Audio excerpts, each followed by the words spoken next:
आदेश द्यावे की हे सगळे अकाउंट्स त्वरितच सील करण्यात यावे आणि त्याच्यामध्ये कुठल्याही पद्धतीचा व्यवहार शासकीय योजनांचा असो अशासकीय योजनांचा हा निश्चितपणाने होऊ दिला जाणार नाही। हॅलो मित्रांनो, महाराष्ट्र शासनाने मुख्यमंत्री माझी लाडकी बहीण योजनेअंतर्गत लाभार्थ्यांच्या अकाउंटबद्दल कडक कारवाई करण्याचे निर्णय घेतलेले आहे। बँकांना थेट सांगण्यात आलेले आहे की अशा प्रकारचे अकाउंट डायरेक्ट सील करण्यात यावे। त्याचप्रमाणे लाडकी बहीण योजनेचा लाभ तर सोडा, इतर कोणत्याही शासकीय योजनेचा लाभ त्यांच्या अकाउंटमध्ये पडणार नाही। हा मित्रांनो, अशा प्रकारची कडक कारवाई करण्याचा निर्णय महाराष्ट्र शासनाने घेतलेला आहे आणि याचीच माहिती महिला व बाल कल्याण मंत्रालयाकडनं देण्यात आली आहे, म्हणजे आदिती तटकरे यांच्याकडनं देण्यात आलेली आहे। तर मित्रांनो, सविस्तर माहिती आपण जाणून घेऊया। तर पाहूया मित्रांनो काय माहिती देण्यात आलेली आहे।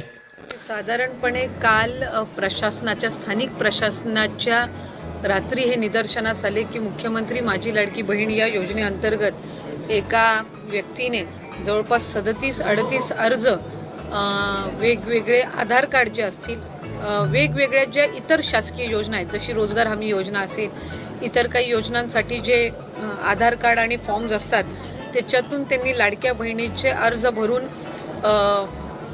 आधार कार्ड आणि अकाउंट हे वेगळे आणि नावं महिलांची अशा पद्धतीनं अर्ज भरून त्यांनी घेतलेले होते। काल स्थानिक प्रशासनाच्या ते लक्षात आलं आणि आत्ताही तिथं तहसीलदार आणि इतर सर्व अधिकारी हे गेलेले आहेत।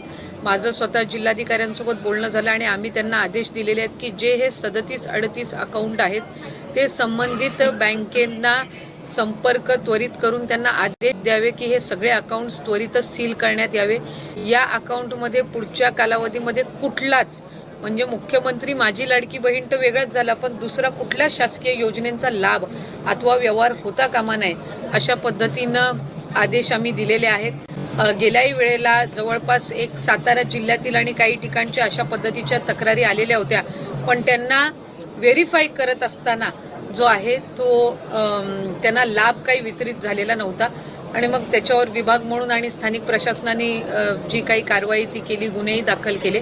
आता ही सदर व्यक्ती आहे याच्यावरही संबंधित जो स्थानिक प्रशासन आहे हे पोलिसांमध्ये तिथल्या स्थानिक पोलीस स्थानकामध्ये त्या संदर्भामध्ये गुन्हा दाखल करणारच आहेत, पण तत्पूर्वी ताबडतोब त्याचे जे काही 37-38 अकाउंट आहेत हे सील केले जातील आणि त्याच्यामध्ये कुठल्याही पद्धतीचा व्यवहार शासकीय योजनांचा असो अशासकीय योजनांचा हा निश्चितपणाने होऊ दिला जाणार नाही। साधारणपणे आम्ही कुठलीही प्रक्रिया करत असताना अशा पद्धतीनं काही ठिकाणी दुरुपयोग सुद्धा केला जात आहे, पण ते शासनाच्या निदर्शनास आल्यावर त्या वेळेला आम्ही निश्चितपणाने त्याच्यावर कारवाई करत आहोत। त्याच्यामुळे अशा पद्धतीनं ही जी काही नांदेडमधली घटना आहे, जे काही अकाउंट्स आहेत हे सील केले जातील आणि त्याच्यावर जो काही दंड आहे किंवा कारवाई आहे ती निश्चितपणाने केली जाईल। साधारणपणे आपल्याला प्रातिनिधिक स्वरूपात ह्या सगळ्या जर चौकशीमध्ये ते जे नागरिक आहेत त्यांचा काही याच्यामध्ये जर काही हे नसेल तर